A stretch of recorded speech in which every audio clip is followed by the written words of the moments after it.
तो हाल ही में संसद से एक ऐसी चेतावनी आई है जिसने सबको सोचने पर मजबूर कर दिया है। ये पूरे देश में चर्चा का विषय बनी हुई है। चलिए, इस चेतावनी की गहराई में चलते हैं और समझने की कोशिश करते हैं कि आखिर इसका मतलब क्या है। प्रधानमंत्री ने हाल ही में एक नए ग्लोबल संकट की तुलना कोविड-19 महामारी से की है।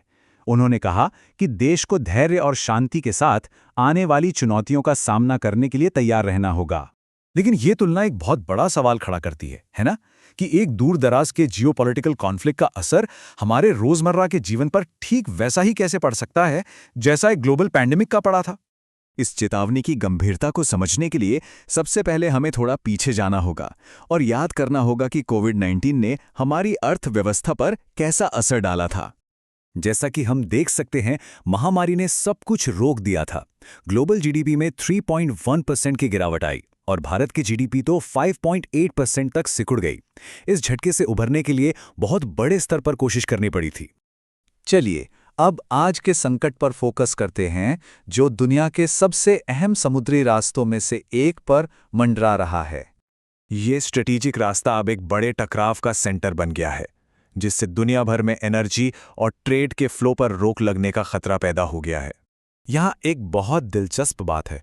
2020 का संकट एक डिमांड शॉक था, मतलब लोगों ने मांग करना बंद कर दिया था। और आज का संकट एक सप्लाई शॉक है, यानी सप्लाई में रुकावट आ रही है। कारण भले ही एकदम उल्टे हों, लेकिन नतीजा एक ही है, सप्लाई और डिमांड के बीच एक खतरनाक असंतुलन। तो अब सबसे बड़ा सवाल ये है कि हजारों मील दूर हो रहा ये टकराव भारत के लिए इतना बड़ा खतरा क्यों है? देखिए, भारत अपनी ज़रूरत का 85% तेल बाहर से खरीदता है और इसमें से भी लगभग आधा हॉर्मूज स्ट्रेट से होकर ही आता है। मतलब साफ है, हमारी निर्भरता बहुत ज़्यादा है और यही चीज़ हमें किसी भी रुकावट के लिए बेहद संवेदनशील बना देती है। और ये सिर्फ एक आर्थिक खतरा नहीं है, बल्कि एक मानवीय संकट भी है। खाड़ी देशों से हर साल जो 50 अरब डॉलर भारत आते हैं, उन पर भी अब खतरा मंडरा रहा है। इससे भारत में लाखों परिवारों की रोजी रोटी पर सीधा असर पड़ेगा। पश्चिम एशिया में 1 करोड़ से ज्यादा भारतीय रहते और काम करते हैं। उनकी नौकरियां और उनकी सुरक्षा दोनों ही अब दांव पर लगी हैं, जो कि एक बहुत बड़ी चिंता की बात है। तेल के अलावा इस संकट से खाड़ी देशों से आने वाले जरूरी फर्टिलाइजर्स की सप्लाई पर भी खतरा है। इसका सीधा असर हमारी खेती पर पड़ सकता है, जिससे खाने पीने की चीजों की कीमतें आसमान छू सकती हैं। इस पूरे आर्थिक दबाव की वजह से रुपया लगातार कमजोर हो रहा है। ये पहले ही $1 के मुकाबले 94 के स्तर पर पहुंच चुका है। इसका मतलब है कि हमारे लिए बाहर से कुछ भी मंगाना और भी ज्यादा महंगा हो जाएगा। तो अब सवाल ये है कि सरकार इस बड़ी और मुश्किल चुनौती से निपटने के लिए क्या कर रही है? चलिए देखते हैं। सरकार ने एक 3 टियर प्लान एक्टिवेट किया है। शॉर्ट टर्म में फौरन जरूरतों को पूरा करना, मिड टर्म में स्थिरता बनाए रखना और लॉन्ग टर्म में देश को आत्मनिर्भर बनाना। और यहाँ कुछ ठोस कदम हैं जो अलग अलग मंत्रालय इस संकट से निपटने के लिए उठा रहे हैं। इसमें 41 देशों से तेल के लिए बातचीत से लेकर जमाखोरी रोकने तक के उपाय शामिल हैं।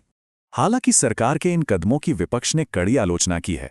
उनका आरोप है कि सरकार ने एक्शन लेने में बहुत देर कर दी, जिससे भारत की विदेश नीति की प्रभावशीलता और टाइमिंग पर सवाल खड़े हो रहे हैं।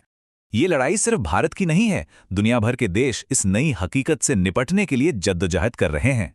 जापान को अपने स्ट्रैटेजिक तेल भंडार खोलने पड़े हैं, तो वहीं पाकिस्तान और श्रीलंका जैसे हमारे पड़ोसी देश फ्यूल बचाने के लिए वर्क फ्रॉम होम और 4 डे वीक जैसे कड़े कदम उठा रहे हैं। इसका असर पूरी दुनिया में महसूस किया जा रहा है। आखिर में ये संकट एक बहुत बड़ी याद दिलाता है कि दुनिया कितनी अस्थिर है। वर्ल्ड ऑर्डर बदल रहा है और हमें ये अहम सवाल खुद से पूछना ही होगा, क्या हम अगले बड़े झटके के लिए तैयार हैं?